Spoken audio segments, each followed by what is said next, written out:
Я думаю, что за этой печью есть определенное будущее. Максимально классно сделано. Смотреть на красивый огонь и не остаться без источника отопления может помочь именно вот эта печь.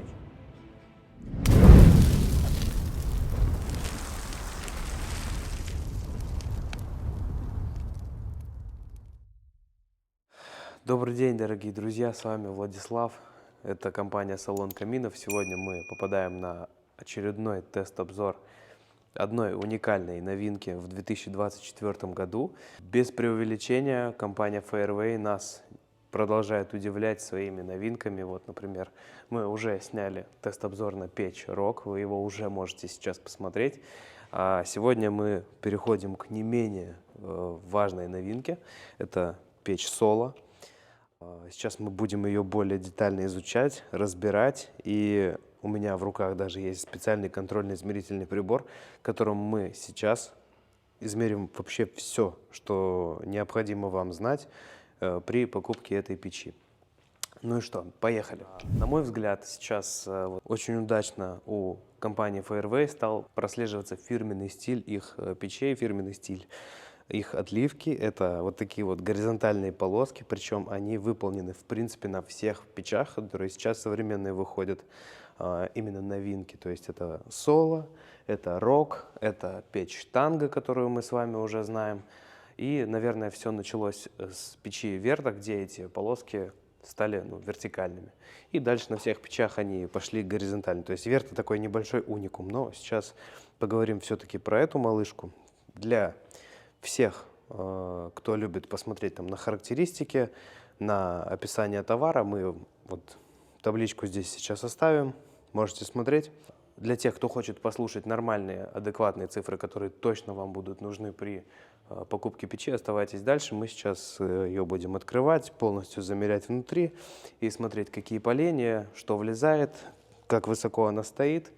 И некоторые еще какие-то параметры посмотрим. Печь выполнена полностью из чугуна, то есть у нее весь корпус, верхняя плита, задняя стенка, все, весь корпус выполнен из чугуна. Причем надо отдать должное и сказать спасибо компании Fairway, наверное, за то, что в своих изделиях год от года и от партии к партии качество чугуна и окрашивание этого чугуна сильно возрастает. Даже если мы, например, возьмем печи, которые были произведены 2-3 года назад, и сейчас изделия, которые выходят уже на наш российский рынок, это совершенно другие изделия, это совершенно другое качество чугуна. В плане раковин, в плане каких-то рельефных моментов эти печи гораздо сильно лучше, чем то, что, в принципе, раньше выпускала компания Fairway. Кстати, могу сказать, что на печи, отопительные печи компании Fairway, все гарантийные обязательства – это 5 лет.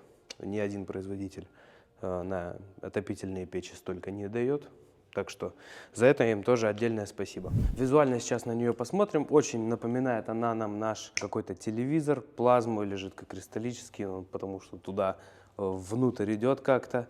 Но тем не менее видно сразу, что обзор огня большой. У меня эта печь вызывает, знаете, такие очень интересные эмоции. С одной стороны, я вижу в ней печь Tango только дважды. То есть здесь одна Tango, и здесь вторая Tango стоит. И они как-то просто две вот так вот соединились, и получилась печь Solo. Снизу до, получается, топки у нас всего лишь 22 сантиметра до основного корпуса. Ножки высотой 22 сантиметра. Этого вполне хватает для того, чтобы низ нашей печи и наш пол особо сильно не нагревался.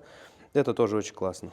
Далее видим две регулировки. Одна регулировка отвечает за подачу воздуха на горение нижнюю, на колосник. Печь у нас колосникового типа, такая же, как и печь Tango. Следующая регулировка, она отвечает на подачу воздуха на заднюю стенку. На задней стенке у нас сделаны отверстия, перфорация, через которую подается воздух на вторичный дожиг в нашу камеру сгорания. И третья регулировка. Это регулировка подачи воздуха на стекло, для того, чтобы наша система чистое стекло работала и наше стекло не коптилось и радовало нас чудесным, шикарным обзором горения. Дверь очень массивная, Открывая дверь, попадаем в топку. Дверь, кстати, сделана тоже из чугуна. Сделано все вот с такой ручкой. Ручка спустя какое-то время, не думаю, что будет сильно нагреваться, потому что в печи Танго мы такое не отмечали. Сделано все, в принципе, так же, как на Танго. Здесь у нас штанга, здесь крючок, и на точечном механизме запирания эта дверь запирается. Будем смотреть сейчас, плотно или не плотно, есть ли какие-то подсосы воздуха, но на Танго такого не было замечено. Классическое крепление стекла и классическое уплотнение в самой рамке дверки для того, чтобы она прилегала к корпусу печи, для того, чтобы была герметичность. Это все очень здорово, и сейчас будем посмотреть, как это в действительности работает. Есть некоторые огрехи, вот сейчас вот видно по типу сборки вот таких вот каких-то небольших моментов, но наше изделие, оно не прям уж так много дорого стоит, чтобы мы на это обращали особо какое-то сильное внимание. То есть вот это, я думаю, что в принципе нормально.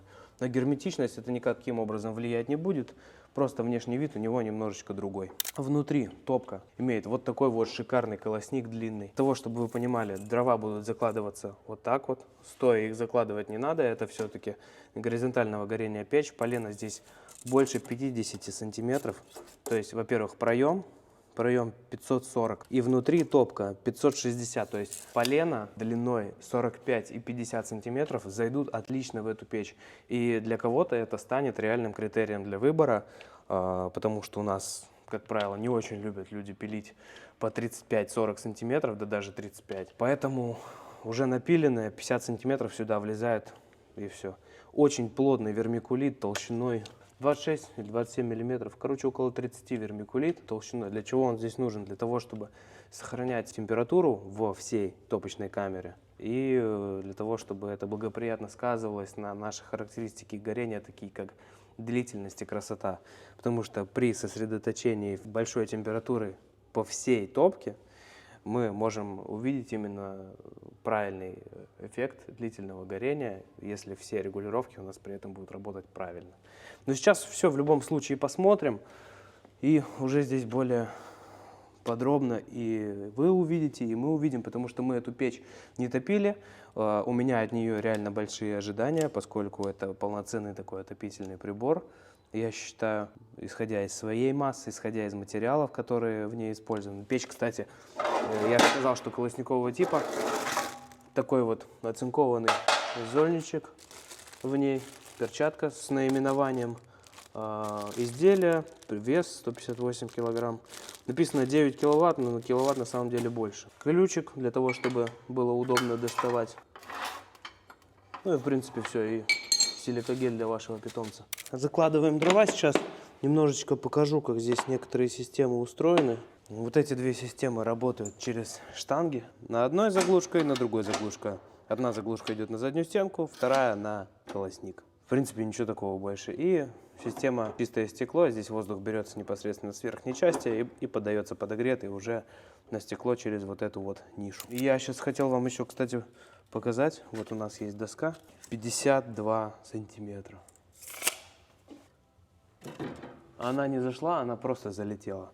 Так что можете спокойно использовать поление 50 для того, чтобы топить эту печь. Здесь, кстати, есть еще отбойничек для того, чтобы наши угольки не падали на стекло и не портили нам, в принципе, обзор. Ничего такого не было. Так, ну, в принципе, все. Сейчас положим замечательный ролл для розжига. Раз, ролл для розжига 2 и ролл для розжига 3. Поджигаем и наблюдаем за тем, что, в принципе, здесь будет происходить. Так, если роллы не понюхать, не растопится. Сейчас будем смотреть, как пачкается вермикулит, и расскажем, что это за процесс более детально, потому что некоторые все-таки думают, что вермикулит в топке это плохо. На самом деле, ребят, плохо, когда его нет. Кстати, сейчас уже невооруженным взглядом видно, как языки пламени бьют с задней стенки, что свидетельствует о том, что наш дожик работает. И можно сказать, что стекло не коптится абсолютно. И я, кстати, хотел рассказать вам про вермикулит. Почему вермикулит это круто? Потому что в топке, которая сделана из вермикулита, шамота или такого материала, который может именно отдавать тепло вовнутрь, наиболее правильное сосредоточение температуры. Это положительно влияет на нашу красоту горения и на такие свойства, как длительность горения, в принципе, и Кроме этого всего, этот материал, он немножко хуже передает тепло на наружные стенки, соответственно, наши наружные стенки печи будут нагреваться не так интенсивно и не так быстро, как, например, на обычных или на двойных чугунных стенках.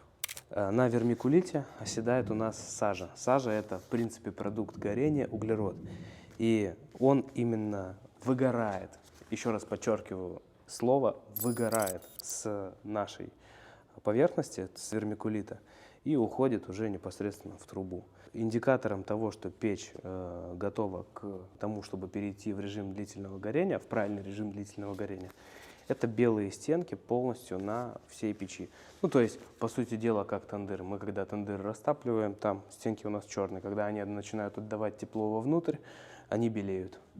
И здесь все плюс-минус так же сделано. Регулируется очень здорово. Сейчас специально подзакоптили стекло, открыв и докинув одно полено. Будем смотреть, как правильно или неправильно работает эта система. Но я думаю, что все будет нормально, все очистится. И сейчас один раз пробежимся по температуркам. Спустя 40 минут горения это верхняя плита 317 градусов. Средняя часть, получается, боковой стенки, 130 градусов. Сама дверка 170.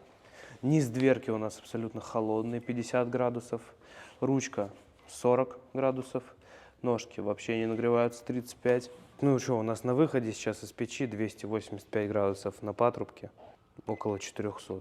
Ну, она потому что сейчас в самом активном режиме горения находится. Мы проверяем, как работает система чистое стекло, пока нас все устраивает. То есть у нее язык был вот такой вот здесь. Сейчас уже этот язык почти весь отошел, и финально сейчас ее отрегулируем, покажем, как она регулируется. Но мне очень понравилось, то есть то, что мы изначально вообще видели, как она ушла в режим длительного горения, как красиво у нее языки пламени стелились по стеклу, и как четко отрабатывает каждый из этих рычагов. Это, конечно, да, можно отдать должное китайцам. Они сделали по-настоящему классный продукт. Вот регулируется как танго. Примерно не заметил, знаете, здесь каких-то различий. Но при этом большая, хорошая топка, куда можно положить полено, более 50 сантиметров. И я считаю, что это может, в принципе, являться критерием реальным к выбору этой печи. Почему бы и нет? Я думаю, что даже сейчас, вот когда мы разговаривали, тут уже стало сразу понятно, что система чистое стекло вся работает. Сажа и весь сажевый налет почти что со стекла отошел. Остался вот такой вот небольшой пятачок. Нас он, в принципе, никак не напрягает. И мы можем сейчас спокойно также показать, как печь уходит, опять же, в режим длительного горения.